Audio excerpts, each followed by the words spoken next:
Hey everybody, I hope you're doing well today. On this video, you will find all of the review tips you need in order to feel confident for your assessment in the intro chapter of your studies of economics.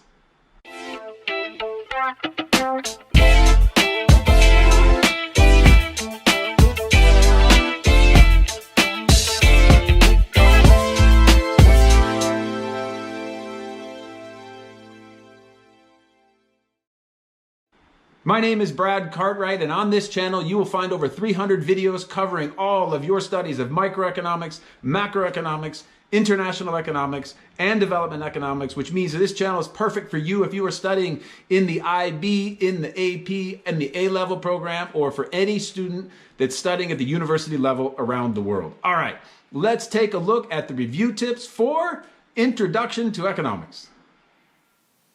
Well, let me just say before I get started, if you are unclear about any of the things that I'm about to go through, and I'm going to go through them very quickly because the idea here is that it's a pretty quick video to give you just the information that you need in order to be successful on this assessment. But if you need more help, take a look in the description box below. I have links to the entire playlist for the Introduction of Economics. I have links to each one of the individual videos in the entire playlist. All right, let's take a look. Okay, when you sit down to take a test on the Introduction of Economics, you need to be able to define and give examples of a social science because, of course, economics is a social science.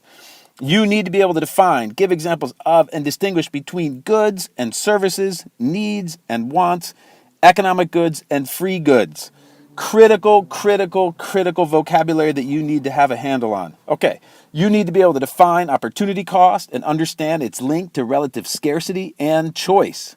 You need to be able to explain the basic economic question of what to produce, how to produce, and for whom to produce. If you can do that, excellent. Continue in your studies. If not, learn now. There are videos in the description box below to help you out. You need to be able to describe the factors of production, which are, of course, land, labor, capital, and entrepreneurship. You need to be able to explain, illustrate, and analyze the production possibilities curve. If you don't know how to draw that, check the description box below. That is a critical graph that you need to be able to have a handle on in your studies of Introduction of Economics. Also, you need to be able to distinguish between microeconomics and macroeconomics. You need to distinguish between positive economics and normative economics and the private sector and the public sector.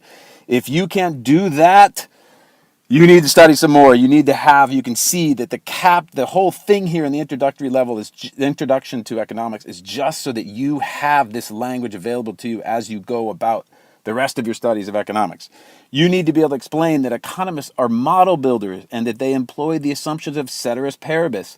The example here is the circular flow model. If you don't know how to draw that or what that is, make sure you do before you sit down for that test. You need to be able to explain and illustrate the basic model of an economy. That's the circular flow model. You need to be able to distinguish between different rationing systems, free market rationing systems, right, and planned economies. You need to be able to know the difference. You need to be able to compare and contrast the advantages of planned and free market economies. Rationing system is a nice way of saying like how you decide who gets what, right? Well, in a free market, it's passed out by price. Price is the rationing system. And planned, of course, is government decisions. You need to be able to distinguish between economic growth and economic development. You need to be able to define sustainable development, okay? Those are the review tips. Those are the essential things that you need to be able to do in order for you to be successful in your studies of your Introduction to Economics. If you can do these things, go to bed. You're ready. You're set. Congratulations. If not, stay up a little bit more and study, right? Check the videos below to see what it is that you need to study or to make sure that you have clarity on all of these things. That's the whole purpose of this channel. The whole purpose of these review tips is to help you feel prepared and confident when you sit down for that exam, no matter what the assessment is. Well, I hope you thought that video was helpful. I hope you can see that the study of economics opens your mind to understand how politics works around this world. All right, my friends, I see this as a collaboration between me and you. So if you're interested, please subscribe to this channel and turn on the notifications so that we can stay in contact. It's a complete honor and privilege to be able to communicate with thousands of students every single day via YouTube. All right, good luck in your studies out there. I hope you found this video to be helpful, and we'll talk to you in a bit.